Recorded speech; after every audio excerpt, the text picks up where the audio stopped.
Hi guys, in this video I'm going to go over why you should be glad that reunification therapy is denied for now. I stumbled across an article by a physician. His name is Stephen G. Miller. He holds degrees in psychology and medicine, presently specializes in behavioral and forensic medicine in Cambridge, Massachusetts.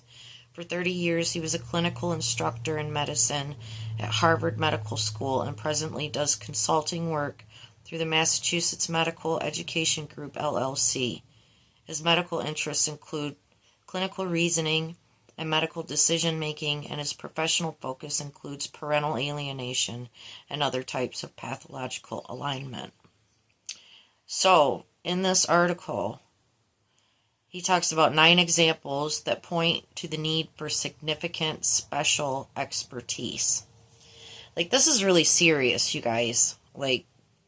It's got the blinders on those who can affect real change legally.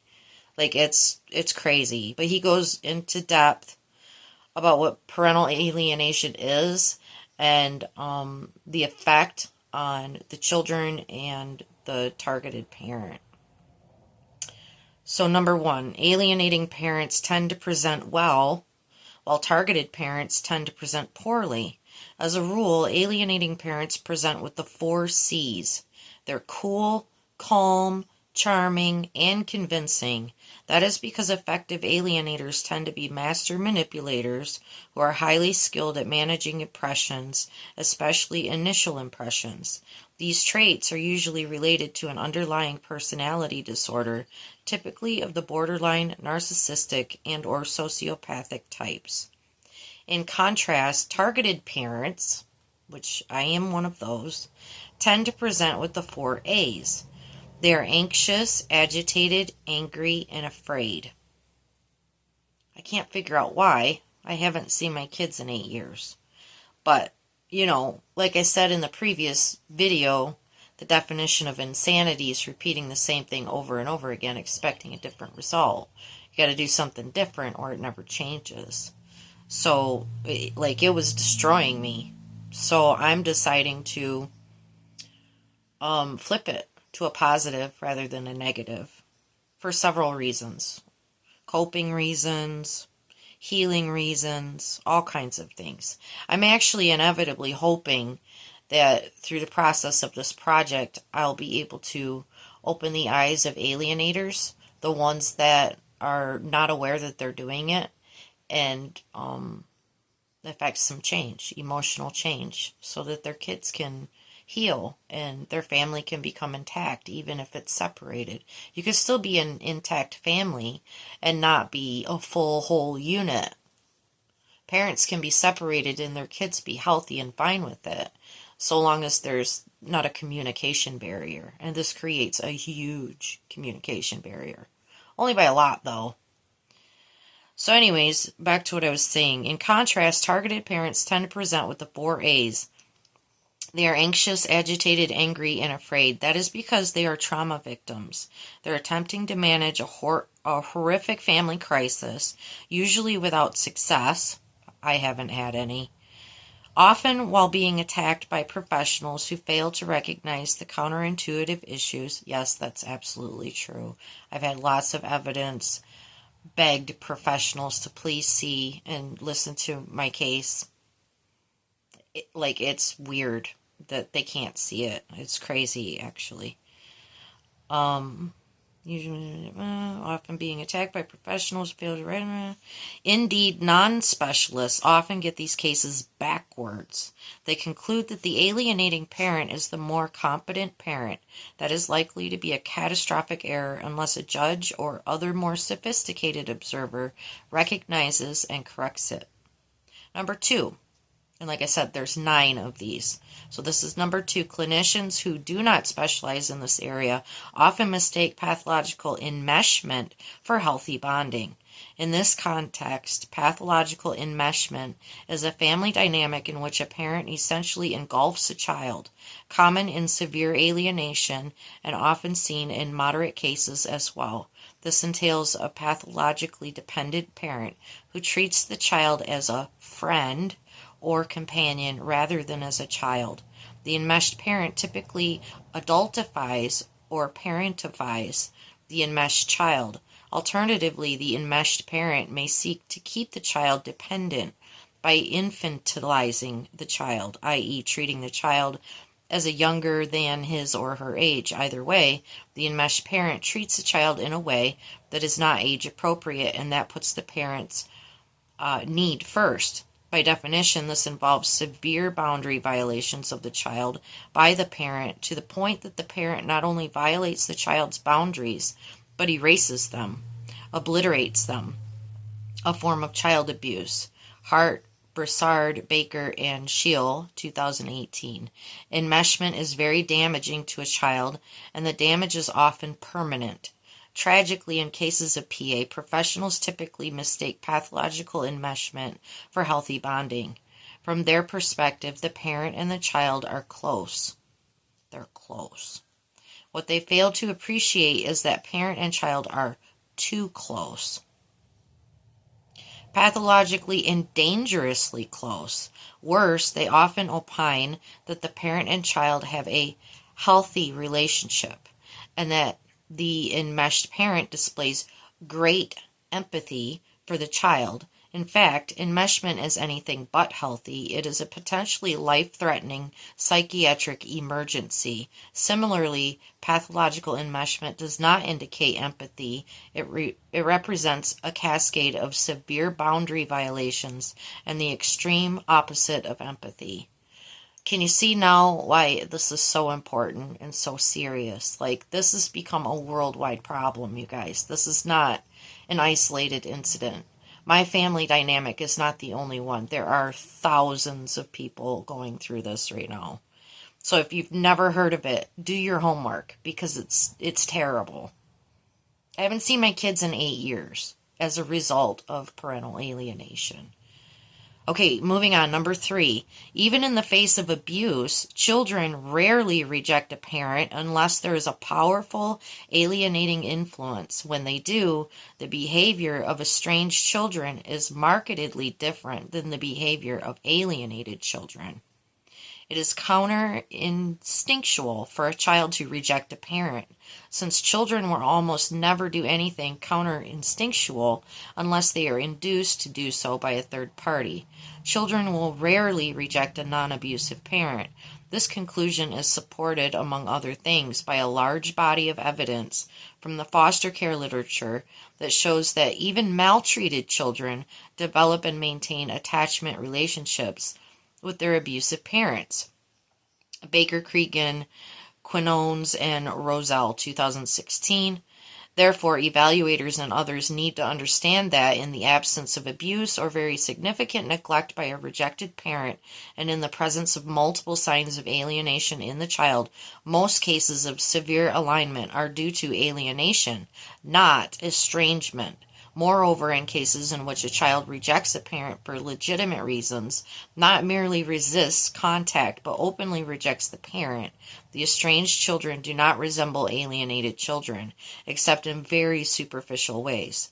Furthermore, to a specialist in alienation and estrangement, that is, a clinician who is highly skilled in distinguishing between the two, the distinction is usually obvious. By contrast, as a result of the counterintuitive nature of parental alienation, non-specialists will often get the situation wrong, if not backwards. Number 4. In cases of severe alignment, children typically align with the abusive parent, not the non-abusive one. Though some finds this implausible, it is well validated and flows logically from the previous paragraph. Since children are genetically wired to cling to their parents, even to cling to abusive parents, whom they fear may leave or abandon them, if a child is strongly aligned with one parent and has rejected the other parent in the absence of abuse or severe neglect by the disfavored parent, there is a substantial probability that the favored parent is an alienating parent. Accordingly, PA should be a leading hypothesis, if not the leading hypothesis in such cases. Number 5. Parental alienation meets standard, generally accepted criteria for child abuse. There is no controversy about that among specialists in child maltreatment. In 2018, this is settled science. Nevertheless, some professionals still claim that PA is not a form of child abuse. That claim is untenable for several reasons. For one thing, PA meets standard definitions of psychological maltreatment as defined by the Diagnostic and Statistical Manual of Mental Disorders, the DSM-5, American Psychiatric Association. Diagnostic and Statistical Manual of Mental Disorders, 5th edition, DSM-5. 2013, the American Professional Society on the Abuse of Children, APSAC. And then it lists a whole bunch of other ones. For illustration, the DSM-5 definition of child psychological abuse is: child psychological abuse is non-accidental, verbal, or symbolic acts by a child's parent or caregiver that result or have reasonable potential to result in significant psychological harm to the child. This is crazy. Number 6, since PA is a form of child abuse, the number one priority in such cases is to protect the child from further abuse. In light of the previous section, this point should be self-evident, and yet it is common practice for professionals to ignore or downplay the abuse issues and instead focus on the child's relationship with the rejected parent. Instead of taking appropriate measures to ensure the child's safety, they order or provide reunification therapy.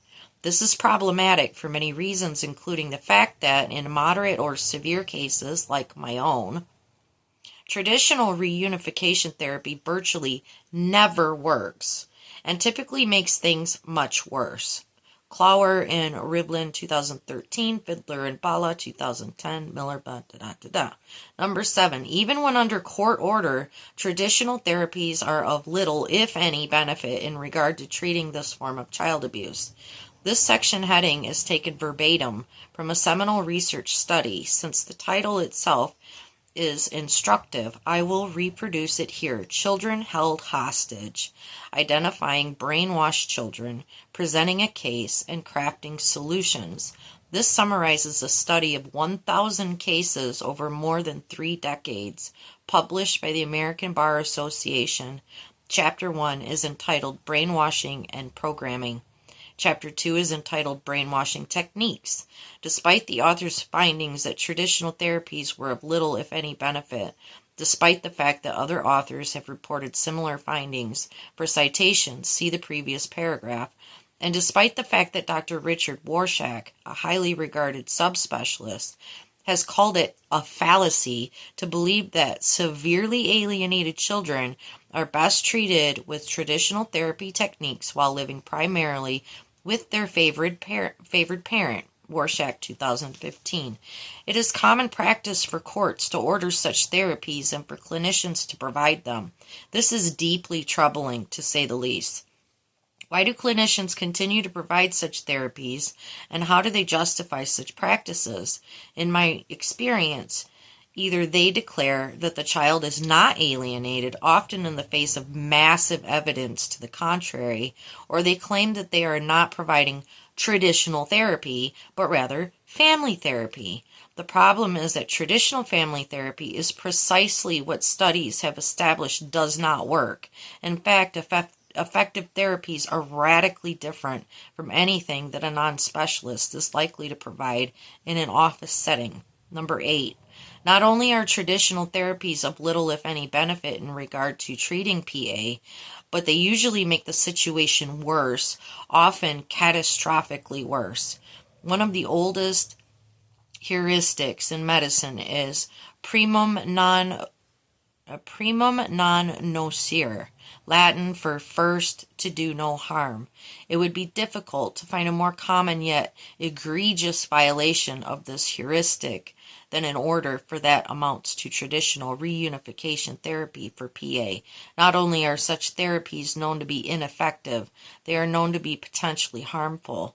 To be sure, we do not have randomized, double-blind, prospective clinical trials to document this, but do we have copious case reports and much empirical as well as expert consensus among bona fide specialists. What's more, one would expect this to be true on theoretical grounds. For one thing, we know that such therapies waste time that could have been used to provide effective interventions. For another thing, effective therapies employ radically different approaches and techniques from those of traditional therapies. For instance, traditional therapies attempt to validate the child's feelings, encourage the child to express grievances, and give the child some control or choice while advising the rejected parent to listen, empathize, validate, and apologize, or even to find something to apologize for. This misguided approach runs rampant in some quarters where, referring to the parents, it is common to claim both parties always participate. In effect, this further empowers the already overempowered child and further disempowers the already disempowered parent. This is not only likely to be futile, but the exact opposite of what effective therapies do. Effective therapies disempower the overempowered child and re-empowers the disempowered, rejected parent, and this is only one major difference between effective and traditional therapies. There are more than a dozen. Seen in this light, traditional therapies are contraindicated, except, perhaps, as a brief therapeutic trial for a few weeks, not a few months, if and only if the diagnosis is unclear. Number 9. In general, the risks of separating a severely alienated child from an alienating parent are very low, and the risks of permitting such a parent to remain in contact with such a child are very high. If one conducts a proper evidence-based risks-benefits analysis, it should be clear that the risks of separating a child from a toxic alienating parent are minimal. Moreover, upon removal, the risks go down, not up. Nevertheless, forensic experts often make irresponsible predictions in court to the effect that protective separation of the child from the alienating parent is dangerous and would do more harm than good. Such opinions are neither scientific nor evidence-based.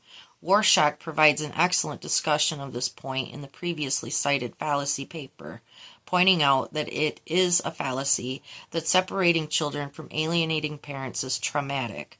Warshak cautions custody evaluators should refrain from offering opinions that reflect sensationalist predictions, lacking a basis in established scientific and professional knowledge. Conclusion: these 9 examples of counterintuitive points barely scratched the surface.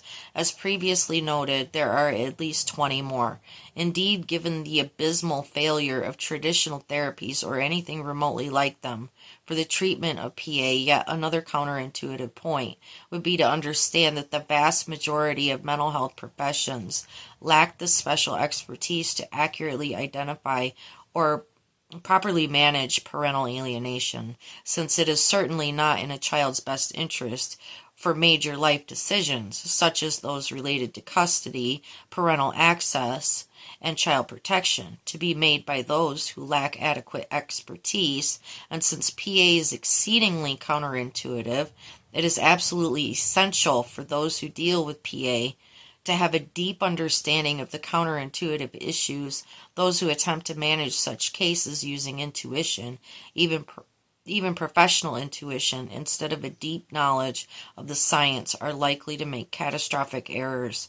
Both mental health and legal professionals need to be aware of this. So, I took 20 minutes to read that. I'm so sorry you had to listen to me be a talking head. But this information is vital. This syndrome is most certainly not something to play with. It is very, very, it's dangerous. I'm just going to call it that. It's emotionally, psychologically, and then it turns into physical and spiritually dangerous because you have the, psychosomatic symptoms that start manifesting physically in your body from the anxiety and the stress. You start physically responding to this. It's like, it's a nightmare to deal with. I mean, I haven't seen my kids in almost 8 years. It's exhausting. Like, you have to really refocus you have to really learn to shut it off. You have to be able to shut your mind down and quiet your emotions. But I just wanted to share that bit of information, just to let you know that, people are working on this, and it's scary. It's not a little ordeal. And my case is not the only one. It's a worldwide problem. So I'm going to check my notes here.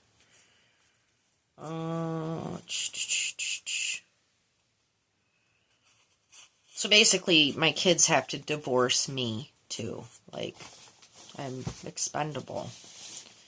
Although, they don't feel the same way, but they're forced to, because they think daddy is their only source of support and security, and it's not true. It's an illusion. I'm only allowed one phone number to contact him, one email. I imagine my kids have their own phones. I'm not allowed to have their phone number or contact them myself. If I mail them a letter, I have no clue if they receive it or not. If I mail a gift, I have no idea if it's received. It's all in faith. I have to just believe that they know that it showed up. So that's the best I've got, because I can't get a message in otherwise. They're very upset with me, and as the years go on, the worse it gets. But in the beginning of my divorce with their daddy, they were not upset with me at all. Actually, they were taught what to be upset about. Not by their own experience, but by what they were told. It's a nightmare. So I wrote down a bunch of quotes from Martin Luther King Jr. too, that I thought were beneficial. The time is always right to do what is right. I'm trying to do what's right. I'm trying to get the truth out here. I'm trying to get something going that supports these families like my own, that supports everybody. The alienator, the targeted parent, the children. Because like I said in my previous video, sometimes alienators don't even know they're doing it. They need to know. So this is awareness. I'm bringing about awareness because it's a nightmare. It's hurting the kids. It's devastating the children. There was another article that goes more in depth about what parental alienation is, and I think it's beneficial. Maybe I'll save that for the next video. I'll go over some more articles. I want to share things that come from actual specialists and like doctors and lawyers, like whomever I can find that's a supportive argument. Ethos, pathos, and logos is really important for an effective argument. So that way, if somebody wants to come on it and rebut what I'm saying, number one, I'm living it. So there's proof for me. Like, you're not going to convince me that I didn't live what I'm living. I'm just here to share what I'm living and hope to bring awareness to what this is doing to our children. They're essentially hostage to their own emotions. They're not allowed to be authentic. They're not allowed to have an opinion. They're not allowed to be themselves. They're not allowed to love their other parent. And should they even show any inkling of talking about me or loving me at all, they say, and I don't know if this is going on at their home, but I could guess that if the kids show any kind of love toward the other parent in front of the alienating parent, they're guilted and shamed for that, or they're shunned, or ghosted, punished even for having any positivity toward their targeted parent. And it's devastating. It's so sad. So I can only imagine what my girls are going through, but I can recall when I was a child, when my mother would say my daddy's the devil. I I listened to what she said because I trusted her. Children trust their parents. I trusted my mom. I trusted my dad. I Children trust their mommy and daddy because they're all they've got, and they're supposed to be their protection and their everything. So when my mom called my daddy the devil, I believed her. Was it terrifying? Yeah, because I was getting picked up by the devil every weekend. You know what I'm saying? That's terrifying. And then my dad would tell me that my mom was sick. Your mom is sick. Your mom is sick. Your mom is sick. Okay, great. So I'm being taken care of by sickness and the devil. Awesome. So what is a small child supposed to do other than inwardly consume that, wallow in it, and try to figure out some kind of security for their life, their future? Like, oh my God, what do I do? Because, and then what's wrong with me? Because I love these people. I love the devil. I love this mentally sick person. What's wrong with me? So two parts of me are bad. And when you have an alienator telling the children that their other parent is evil and that they don't love them and all these negative things, you're telling that child that half of them is bad because they're made up of that other parent that they love. So when you tell them that, or you tell others that in front of them, you're essentially telling them that half of them is bad. This has just got to stop. It's got to stop somewhere. Like, where does it end? I have somebody interested in an interview here pretty soon that hasn't seen her children, I believe she said, in 20 years. It's been 20 years since she's seen her children. Like, what? Like, really? And the courts aren't aware of this? They're not made aware of, like, what's going on? They're well aware. They're well aware. Absolutely well aware. It's financial gain, you guys. And their evil is truly real. But you know what? Good is truly good. Good is truly real too. And we love our kids. We loved the alienator. I know I did at one point. So I'm trying to delve deep and find that part of me, because I genuinely want to see the good in all of this. Because I really believe that if I can pull all the good out of it, there will be an answer that works and creates a sense of security for everybody, not just for myself and my family, but yours too. So I'm just winging it, guys. One foot in front of the other. Nothing can be done until you try. So I'm just out here trying. I'm doing my best. And with that said, I'm going to say, God bless you and keep you. I love you all in all ways.